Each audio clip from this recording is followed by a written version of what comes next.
Good afternoon, folks. It's great to be here. Pleasure to meet a lot of you today. And in the briefing note, what I was told is to speak about what are the 2, 3 things that I feel are gaps when we have people coming on board in Syntel and in our industry. And by the way, just a 20-second elevator pitch on Syntel. We are IT services and a KPO company listed on NASDAQ. In fact, we rang the bell last year celebrating 15 years of listing. We declared our results 2 weeks ago, and we declared about $825 million of revenue and close to slightly under 4 billion market cap.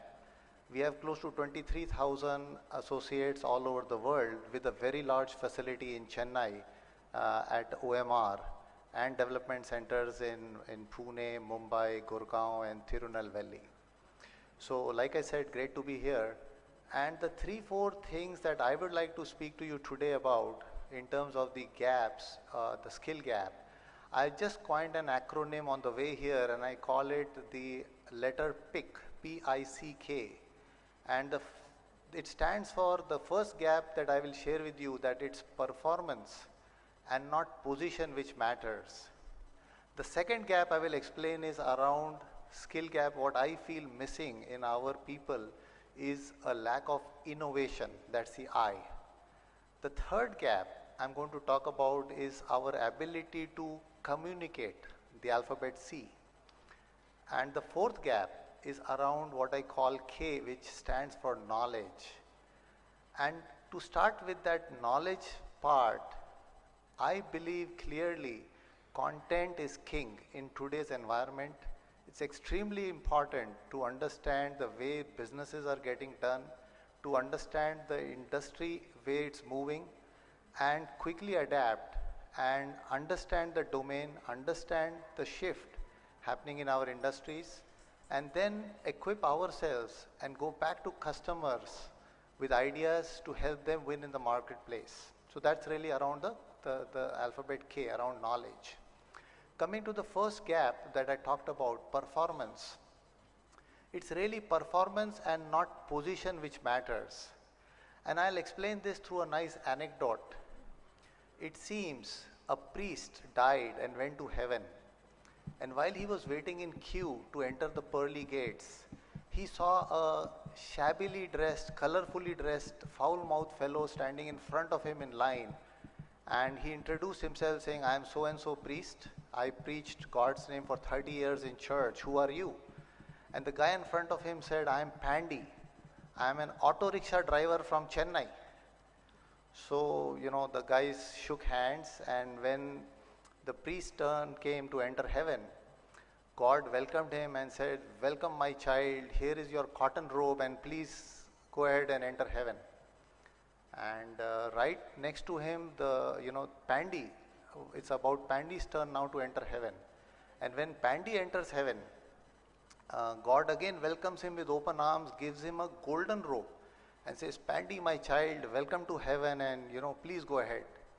And the priest gets shook up. He says, hey, wait a minute, God, what's happening here?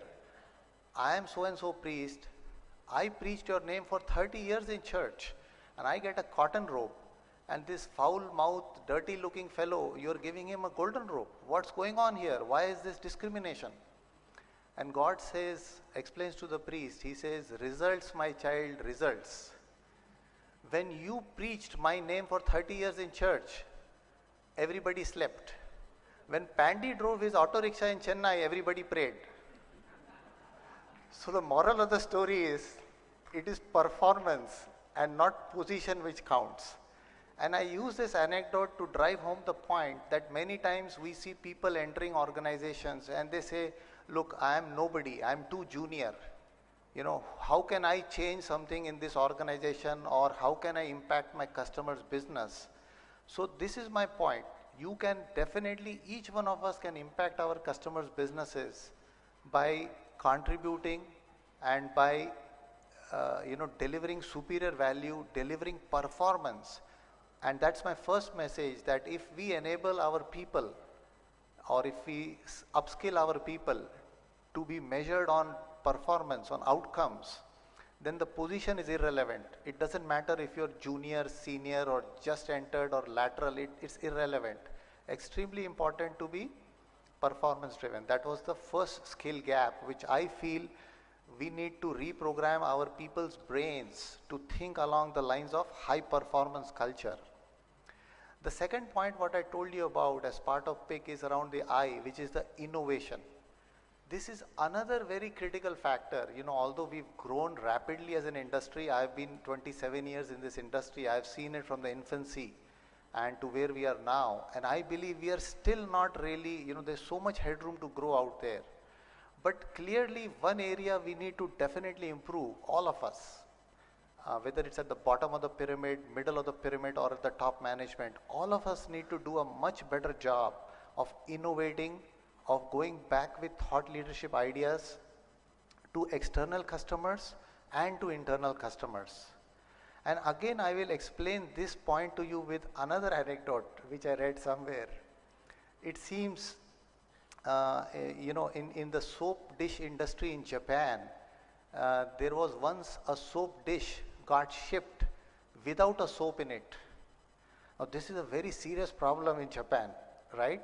They are paranoid about quality, and maybe the production engineer committed harakiri when he saw this glitch, and the entire production team came together and they started analyzing, and they said, we will buy a robotic arm, you know, an X-ray machine for $60,000, and if we see a single soap dish empty on the assembly line, we'll have a robotic arm come in, pick it up, and then throw it in the dustbin, so that this incident should never happen again.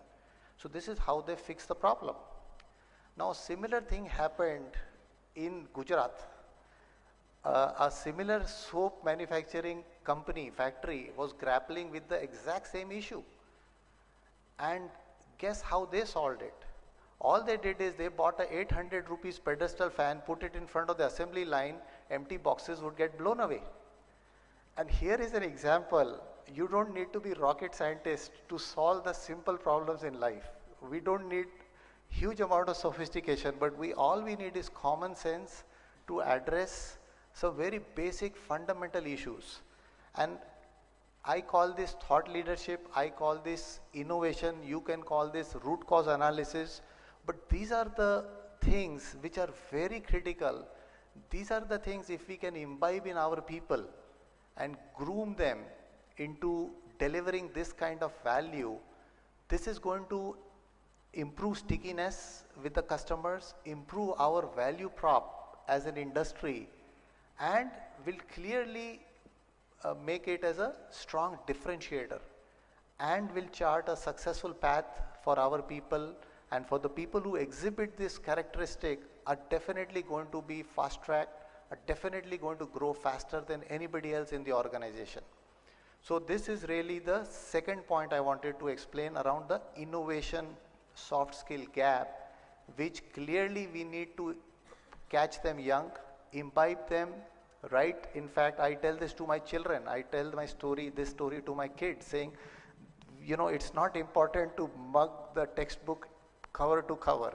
It's more important to apply some of the principles you learn into common sense solving day-to-day problems. So this is really the second point around innovation.